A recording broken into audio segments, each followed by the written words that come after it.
Karena ada yang hilang hari ini, yang dicari-cari KPK sampai dilaporin ke Kontras. Tahu nggak lo bos? Siapa itu? Ah, itu yang naik pesawat jet. Oh itu, ini adiknya Fufu Papa.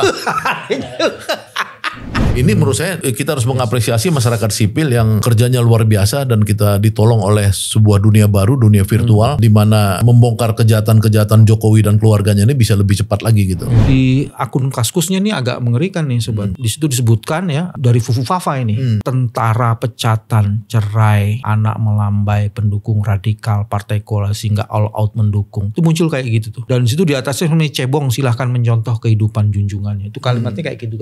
Iya. Nah itu yang ada di Kaskus. Begitupun yang ada di di X, di Twitter juga kalimatnya sama. Nah itu diduga seperti tadi dikemukakan oleh Saganda, orang menduga aja itu berkaitan dengan Gibran. Diduga seperti itu. Fufu Fafa menurut dugaan dari sobat itu, apakah itu kecerdasan netizen atau jangan-jangan memang itu ada perangkat yang sudah di pasukan-pasukan yang sudah digerakkan dalam tanda petik ya oleh Pak Prabowo yang justru membongkar ini. Dugaan.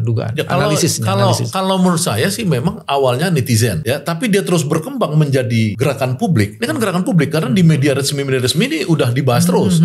Ya kan, bukan hanya di viral lagi di medsos. Berarti kan ada dari tadi saya bilang tadi bahwa Prabowo juga pasti udah main di sini dong, ya kan, dan membiarkan ini tumbuh berkembang apa yang terjadi. Karena apa? Karena menurut saya kalau itu sosoknya itu benar bagian dari kekuasaan Prabowo, yaitu yang dituduhkan netizen itu namanya Gibran, itu kan keterlaluan. Karena apa? Karena penghinanya itu kan penghinaan terhadap keluarga secara personal dan fisik gitu loh. Fisik, anaknya dibilang homo misalkan gitu, kemudian cerai, anak homo, terus mau lebaran sama siapa. Misalkan orang begitu kan standar etiknya kan sebenarnya tidak cocok untuk jadi pemimpin negara. Kaisang bisa hilang dan dia bisa terbang, tapi dia tetap akan dicari. Udah ada yang lapor ke Kontras belum ya? Kontras. Kan orang hilang. Oh iya betul.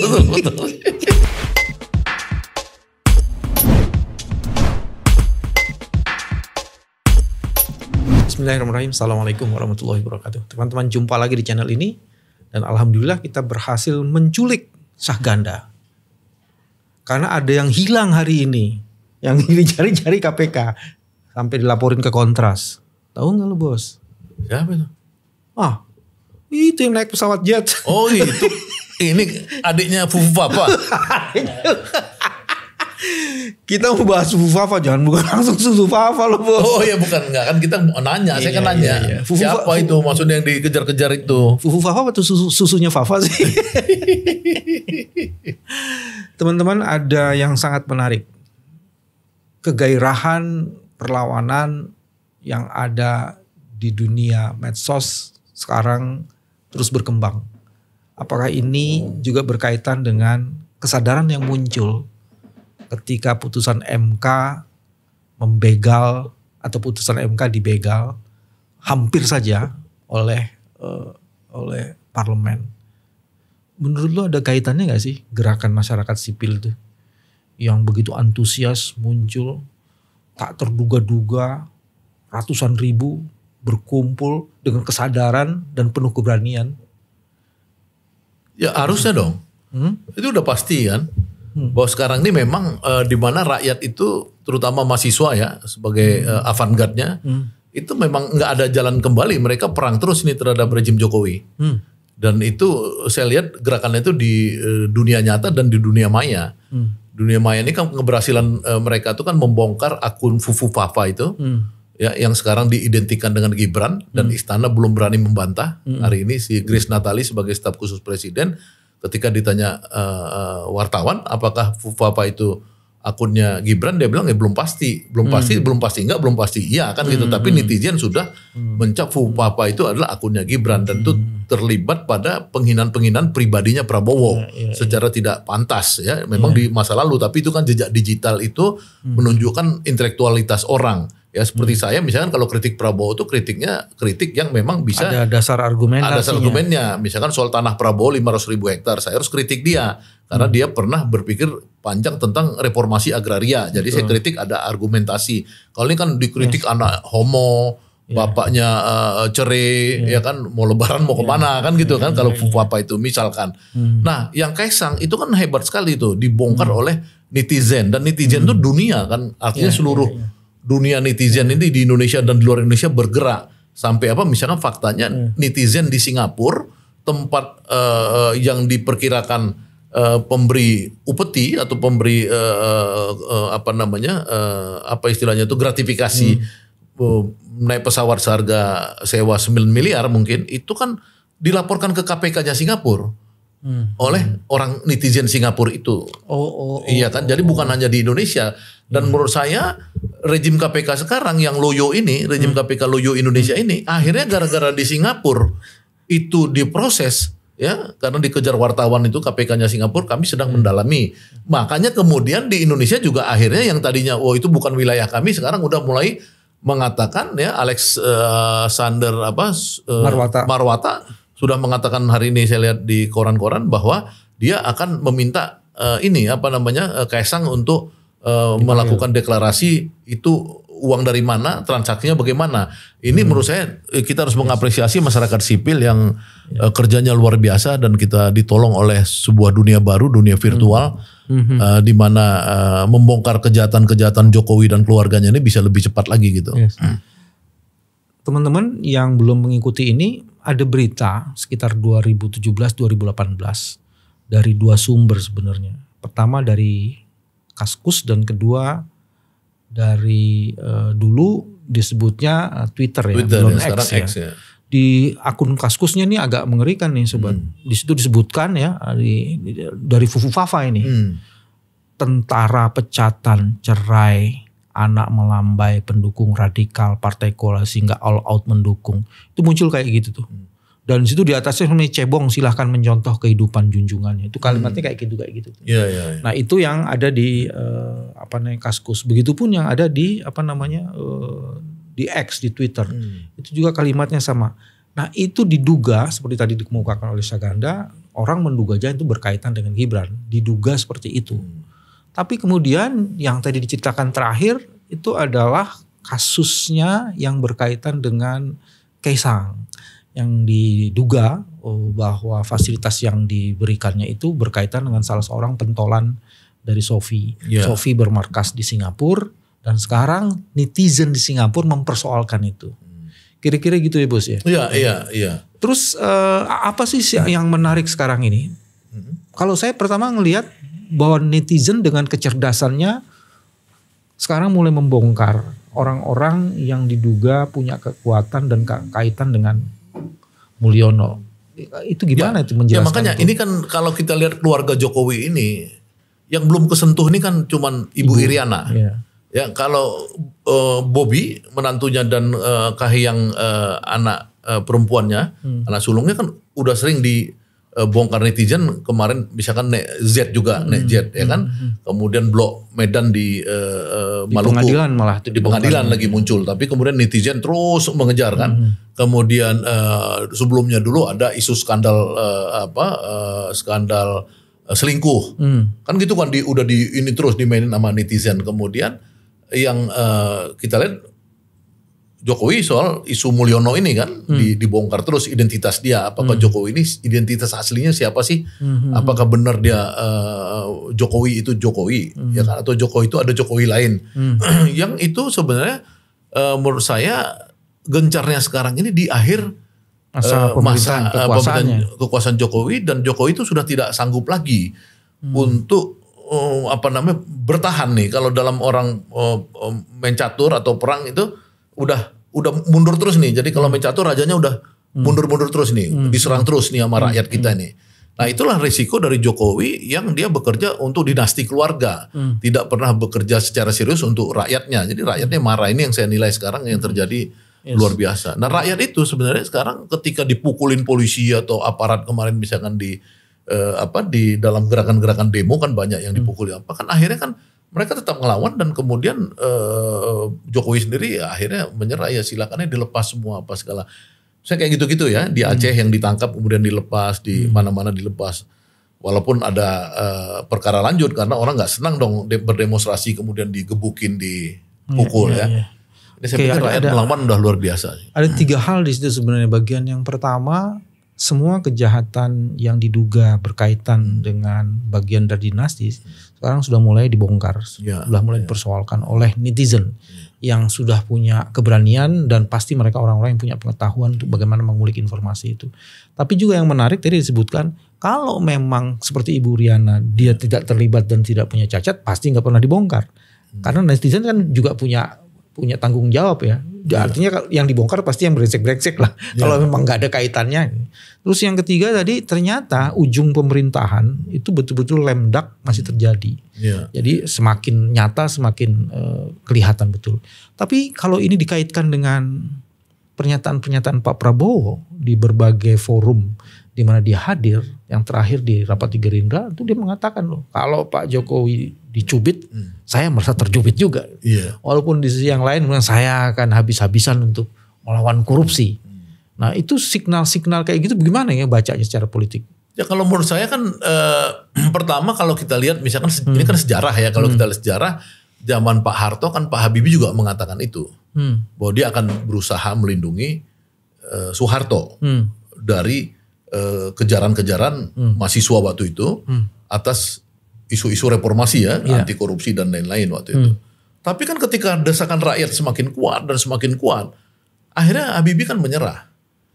Dan kemudian Soeharto diadilin oleh pengadilan. Ya, walaupun akhirnya ada kasus dihentikan karena sakit dan lain-lain. Artinya pemerintah baru ya seperti Prabowo nanti akan menjadi pemerintah baru, dia kan merasa dia dalam budaya yang dia sebut sering budaya Indonesia, tidak ada demokrasi yang saling konflik bertentangan dan lain-lain. Dia coba berusaha menghargai kan siapapun mantan pemimpin.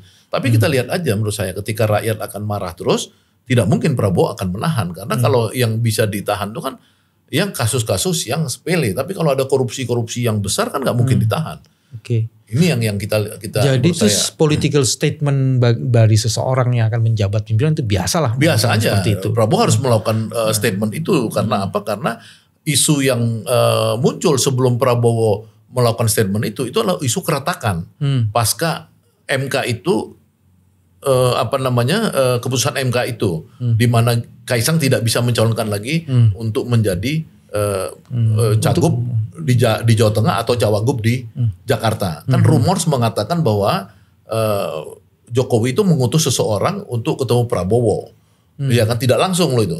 Ya kan agar Kaisang itu dipromosikan di dua tempat itu. Nah, kemudian diorganisasikanlah agar apa? Agar keputusan MK itu dirubah oleh bisa didelegitimasi oleh DPR kota politik. Tapi kan Prabowo kemudian pada akhirnya melihat suara rakyat ketika mahasiswa itu berbondong-bondong turun mengepung DPR dan lain-lain. Ya Prabowo kan kemudian mengambil keputusan dong. Dia tidak mau jadi bagian daripada kerusakan negara dan dia kemudian pasti ya itu meminta kepada DPR itu untuk membatalkan. Nah, akhirnya batal. Kalau nggak ada Prabowo itu mungkin tidak ini karena kita lihat dari 3 RUU besar ya, RUU Omnibus Law, RUU KPK, kemudian KUHP, itu kan semuanya lolos aja walaupun rakyat marah. Ya karena apa? Karena Prabowo dan Jokowi waktu itu masih bersatu. Nah makanya sekarang ini isunya retak kan. Isunya retak karena Prabowo nggak dukung lagi Kaisang untuk jadi calon. Ya too much lah, enough is enough gitu. Kemudian kita lihat bagaimana Prabowo melakukan satu politik ala Indonesia. Kalau orang kadang-kadang bilang politik ala Jawa misalnya gitu ya kan.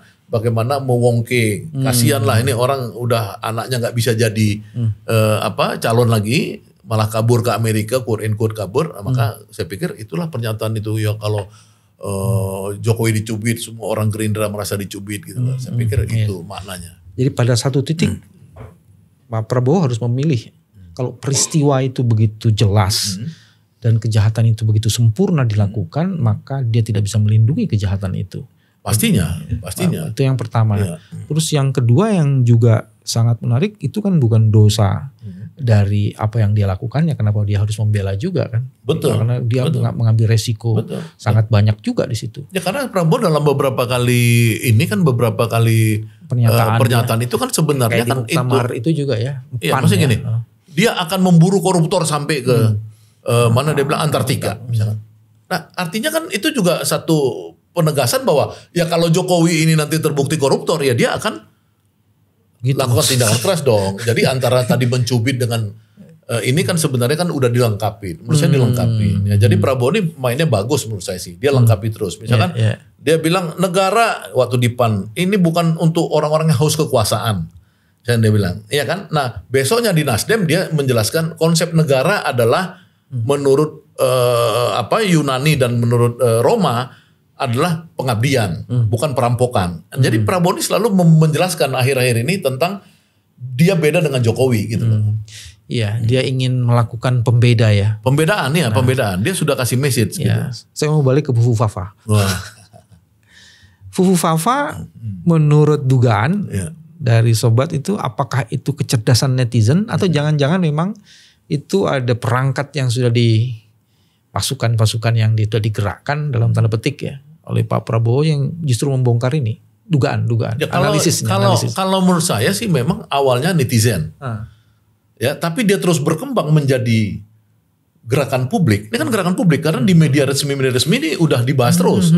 Ya kan bukan hanya di viral lagi di medsos. Berarti kan ada dari tadi saya bilang tadi bahwa Prabowo juga pasti udah main di sini dong, ya kan? Dan membiarkan ini tumbuh berkembang apa yang terjadi. Karena apa? Karena menurut saya kalau itu sosoknya itu benar bagian dari kekuasaan Prabowo, yaitu yang dituduhkan netizen itu namanya Gibran, itu kan keterlaluan. Karena apa? Karena penghinanya itu kan penghinaan terhadap keluarga secara personal dan fisik gitu loh. Fisik, anaknya dibilang homo misalkan gitu, kemudian orang cerai, anak homo, terus mau lebaran sama siapa. Misalkan orang begitu kan standar etiknya kan sebenarnya tidak cocok untuk jadi pemimpin negara misalnya kayak gitu. Ini yang mungkin menurut saya akan terus digoreng oleh publik. Dan saya lihat dari Gibran sendiri belum ada respon selama ini ada di ini sekitar seminggu 10 hari lah. Sekarang misalkan muncul di media dan media sosial belum ada respon. Nah kita nggak tahu apakah misalkan ini ada gerakan nanti untuk buzzer dikerahkan lagi untuk membelokkan lagi isu ini. Tapi saya pikir udah berat ya karena ini dekat-dekat akhir masa jabatan Jokowi ini saya pikir dia udah makin tidak punya power untuk menggerakkan influencer, buzzer dan lain-lain untuk melawan aspirasi dari rakyat ini. Yes. Itu yang kayaknya kita kepengen siapapun di ujung masa pemerintahannya husnul khotimah. Tapi dalam kasus ini ternyata begitu banyak tekanan yang harus dihadapi dan itu hampir sempurna di hampir semua anak-anaknya loh bos. Kaisang dengan Jet, Gibran dengan ini, dengan Fufu Fafa ini diduga seperti itu. Terus kemudian anaknya yang perempuan juga kaitannya tidak langsung dengan anak perempuan tapi dengan suaminya. Suami istri itu kalau Blok Medan suami istri. Oh suami istri Blok Medan yang di Halmahera itu kan suami istri. Oh gitu ya? Ya dong, yang diisukan rakyat ya, dibahas itu. Sekarang menghadapi seperti itu kan bisa ada respon. Dari ya biar bagaimanapun Pak Jokowi masih punya grip di pemerintahan. Kira-kira situasi terburuknya apa ya? Kalau menurut saya nggak mungkin karena gini, ini kan udah sunset ya. Jokowi udah sunset. Beberapa orang-orang yang mungkin bayaran kekuasaan atau apa bisa aja mungkin. Tapi kalau struktur negara nggak mungkin menurut saya. Struktur negara itu di akhir-akhir begini pasti dia akan melihat apa yang menjadi sinyal dari Prabowo, tidak lagi kepada Jokowinya. Ini udah, misalkan saya seorang pimpinan aparatur tertinggi sebuah lembaga penegak hukum. Ya saya ingin lihat Prabowo-nya dong, karena saya kan harus berinteraksi dengan keinginan Prabowo, nggak mungkin dengan keinginan Jokowi lagi.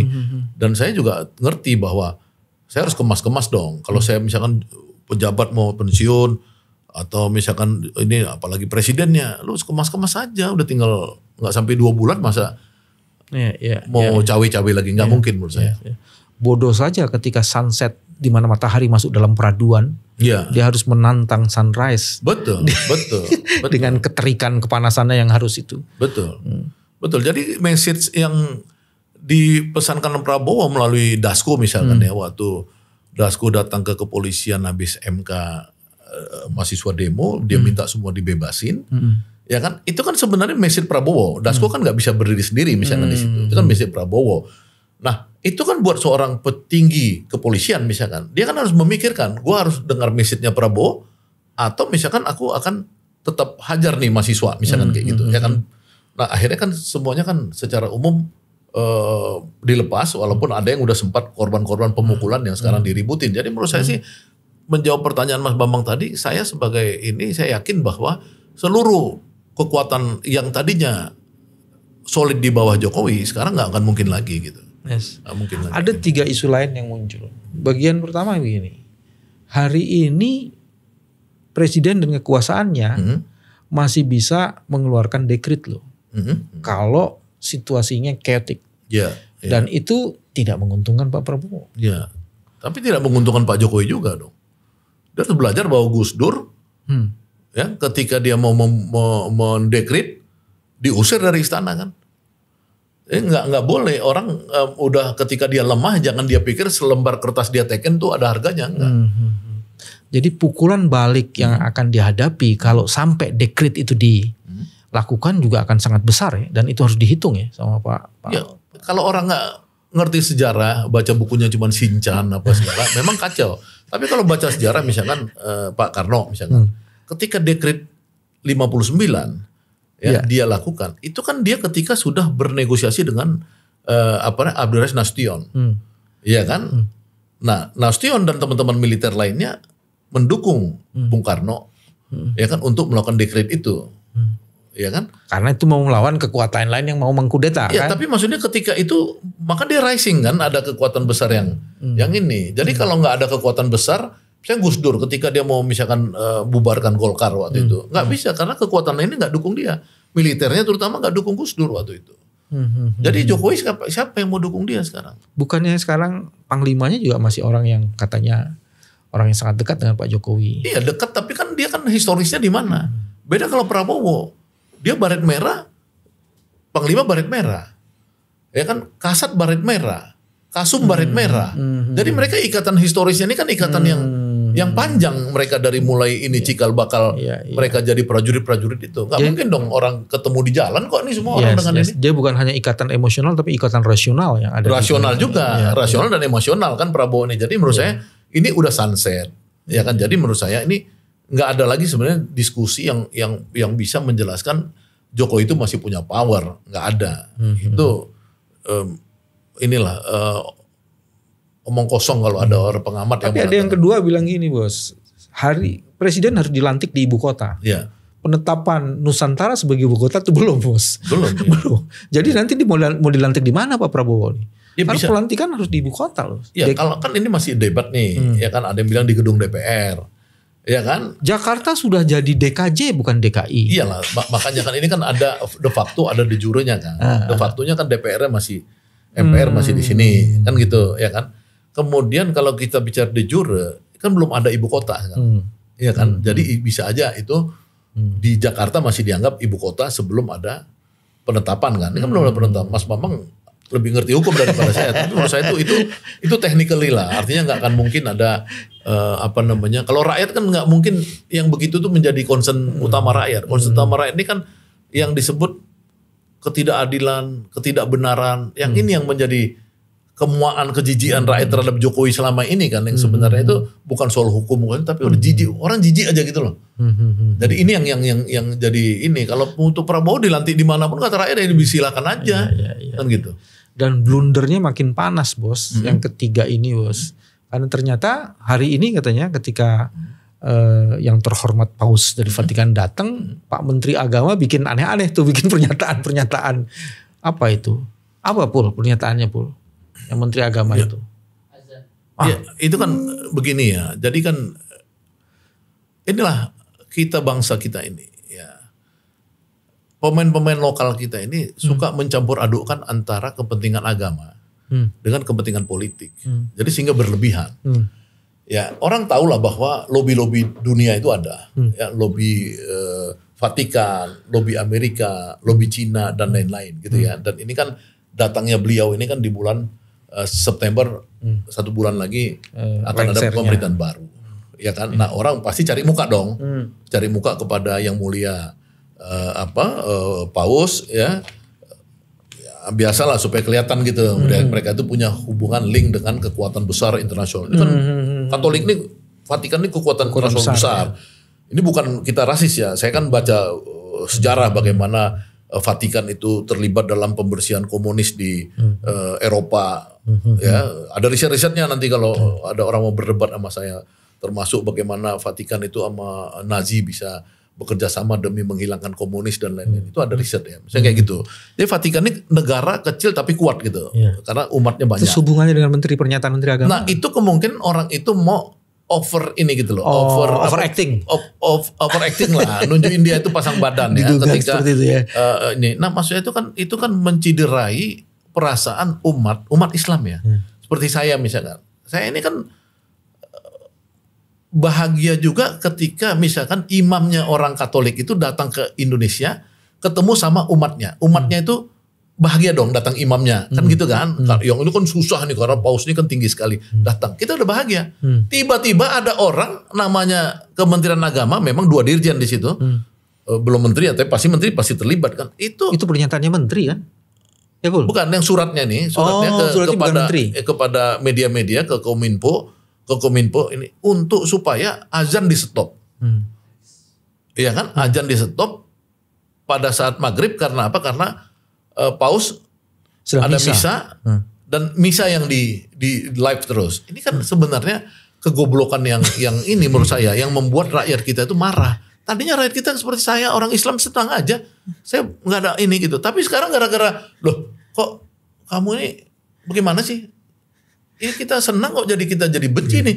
Gara-gara paus datang kita jadi tersinggung kok dia menghina agama saya. Ya kan yang namanya hari ini harusnya ada azan kok jadi nggak ada azan. Nah gitu loh. Ini yang menurut saya gara-gara overacting tadi. Kalau saya mengaitkannya justru gini karena ini sunrise ya.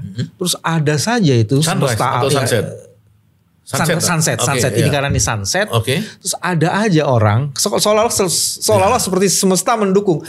Nggak puguh-puguh, nggak tahu apa. Itu bikin sesuatu kan ujungnya nanti yang tanggung jawab Pak Jokowi juga kan. Itu kan kasihan. Ya, dan itu bagian dari kekuasaan itu. Memang kalau kita bicara kekuatan langit ya, kekuatan yang Maha Esa, ya kita bisa mengatakan itu bahwa apapun yang dilakukan mereka itu sekarang tidak diridhoi.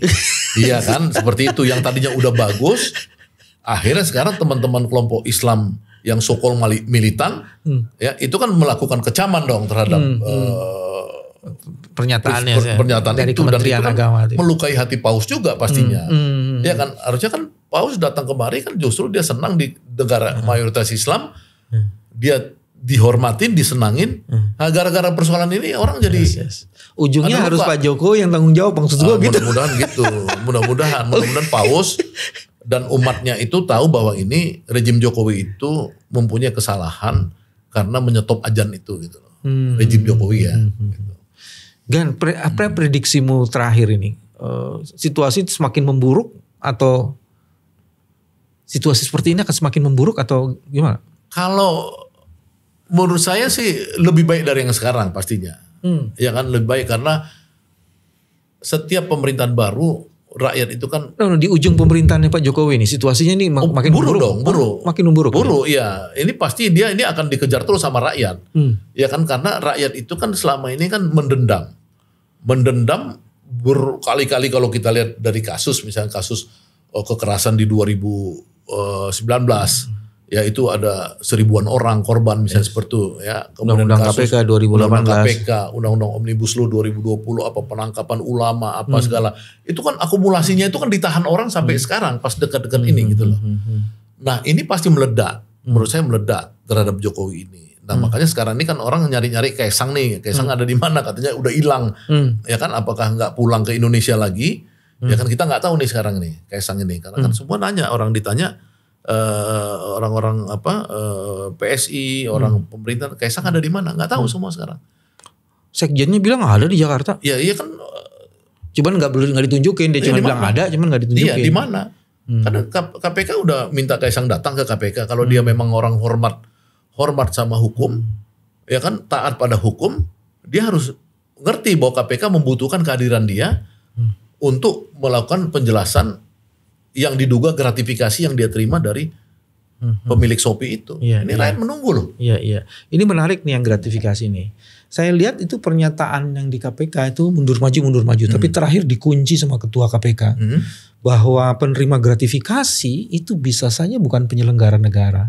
Tapi itu berkaitan dengan penyelenggara negara. Maksudnya berkaitan tuh ada familinya, keluarganya jadi bagian dari penyelenggara negara. Itu sebabnya sekarang kan orang bertanya-tanya nih. Tanda tangan MOU Sophie dengan Gibran itu tunjukkan. Karena di situ akan bisa kelihatan relasinya. Oh, bisa saja Kaisang mendapatkan gratifikasi itu karena berkaitan dengan dia saudaranya Gibran. Kayak gitu, Bos. Ya, kan Mas Bambang waktu Mas Bambang jadi pimpinan KPK kan itu kan udah memang aturan standar kan. Ya. Bahwa keluarga pejabat itu bisa jadi pintu masuk gratifikasi. Bahkan dulu setahu saya zaman Mas Bambang jadi pimpinan KPK, anak-anak menteri atau anak-anak pejabat yang kawin aja itu harus melaporkan uang yang dia terima. Jadi sebenarnya nggak ada alasan buat orang menegasi bahwa ini nggak ada urusan dengan Jokowi. Enggak, lu karena lu anaknya Jokowi. Nggak ada, itu nggak bisa.